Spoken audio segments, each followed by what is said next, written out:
The Beast, 666. This is how Aleister Crowley referred to himself. Was he truly the Beast? Could he summon spirits and demons? Let's look into this mysterious man.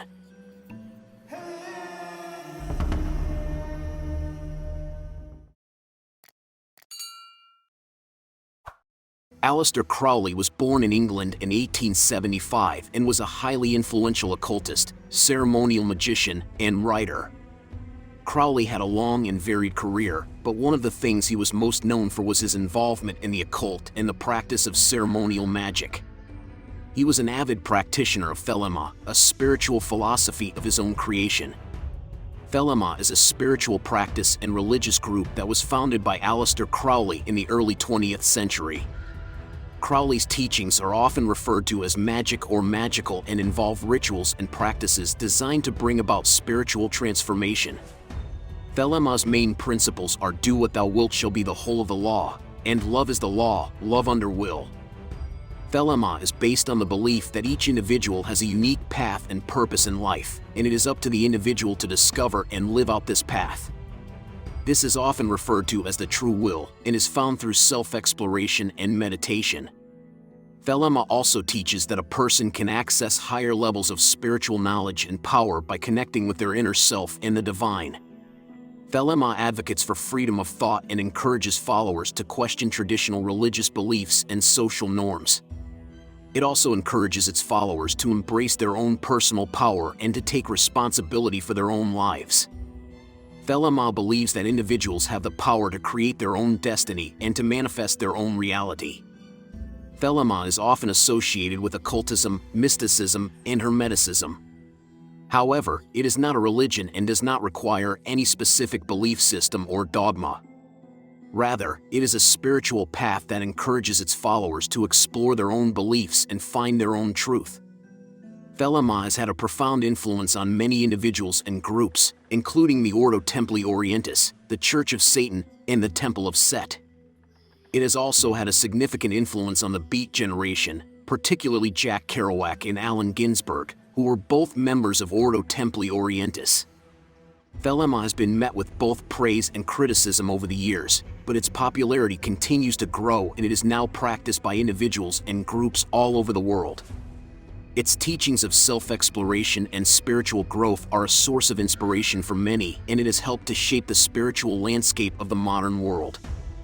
Another one of Aleister's influences in his life was a magical organization called the Order of the Golden Dawn. He was a member of this organization, and it drove many of his beliefs. The Hermetic Order of the Golden Dawn is a mystical society that was founded in the late 19th century in England. The Golden Dawn was one of the most influential occult organizations of the time, and its teachings continue to be studied and practiced by many people today. The Golden Dawn was founded by three men, William Robert Woodman, William Wynne Westcott, and Samuel Liddell Mathers. They drew inspiration from a variety of sources, including the writings of the Renaissance magus Cornelius Agrippa, the Kabbalah, and the Tarot. The teachings of the Golden Dawn focused on creating a spiritual path that leads to harmony and balance. The order was divided into 3 grades, or degrees, of initiation. Each degree was associated with a specific order of the Kabbalah and the Hermetic teachings of alchemy. Each degree provided the initiate with a deeper understanding of the spiritual world and the tools necessary to develop their own personal spiritual practice. The Golden Dawn was a secret society, and its teachings and rituals were kept secret from the outside world. The members believed that their teachings could be used to manipulate the forces of nature and the spiritual realms beyond the physical world. They believed that their practice could help bring balance and harmony to the universe. The order was active for several decades, but eventually fell into decline due to internal disputes and outside pressures. The teachings of the Golden Dawn, however, continue to be studied and practiced by many people today. Its influence can be seen in many modern spiritual practices, such as Wicca and neo-paganism. The Hermetic Order of the Golden Dawn was a major force in the revival of occult and spiritual studies in the modern age. Its teachings are still studied and practiced by many, and its influence has been felt in many areas of modern life. Crowley was also a prolific writer and published many books on topics such as magic, yoga, and mysticism. He was highly controversial and was often accused of practicing black magic and devil worship. Nevertheless, Crowley was an important figure in the history of the occult and left a lasting legacy. He died in 1947, but his work and teachings have continued to influence a variety of people and organizations to this day. For many, Aleister Crowley is an enigmatic figure and his life and legacy remain a mystery, but one thing is certain: Aleister Crowley's influence on the occult and ceremonial magic is undeniable. Aleister Crowley was an influential figure in the esoteric and occult world. Crowley wrote many books on esoteric and occult topics, including the Book of the Law, which is considered to be one of his most influential works. Crowley was a controversial figure due to his lifestyle and beliefs. He was a self-proclaimed occultist, magician, and mystic, and was known for his open experimentation with drugs, sex, and exotic spiritual rituals. His views on religion, sex, and politics were often seen as radical and even dangerous. He was also a proponent of the idea of magic, which he believed could be used to manipulate and control people and events. He also believed in the power of the human will and often advocated for the use of unconventional methods to achieve one's desired outcomes. Due to his unconventional lifestyle and beliefs, Crowley was often criticized by members of the mainstream religious establishments. He was also heavily criticized by members of the mainstream scientific community, who felt that his views on magic and the power of the human will were unscientific and irrational. Some members of the occult community also felt that Crowley was taking occultism too far, and that he was a danger to the occult community. In addition to the controversies surrounding Crowley's lifestyle and beliefs, another major controversy involves his role in the development of the religion of Fellama. Fellama is a religion based on the teachings of the Book of the Law, which Crowley claimed to have received from an entity called Aiwass.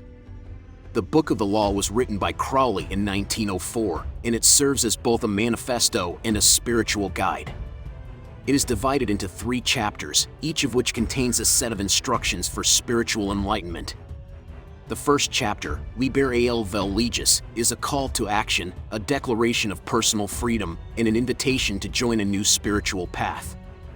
The second chapter, Liber legis, outlines the principles of the Law of Fellama, which is the foundation of Crowley's personal philosophy.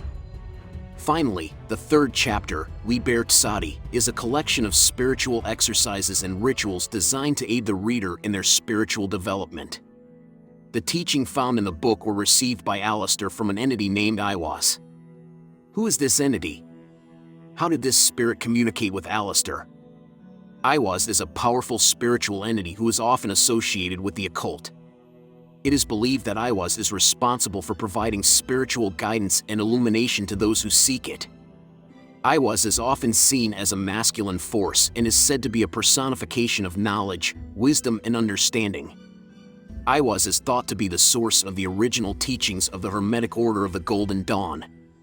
The teachings of Aiwass include the concepts of magic, astrology, tarot, ritual, and other esoteric practices. Aiwass is also said to be the source of the original teachings of the Kabbalah, which are the basis of Jewish mysticism. The relationship between Aiwass and its followers is often described as a mentor-initiate relationship.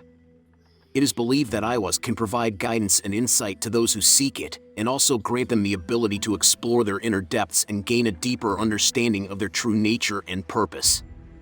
Aiwass is also seen as a source of inspiration and guidance for magicians and occultists.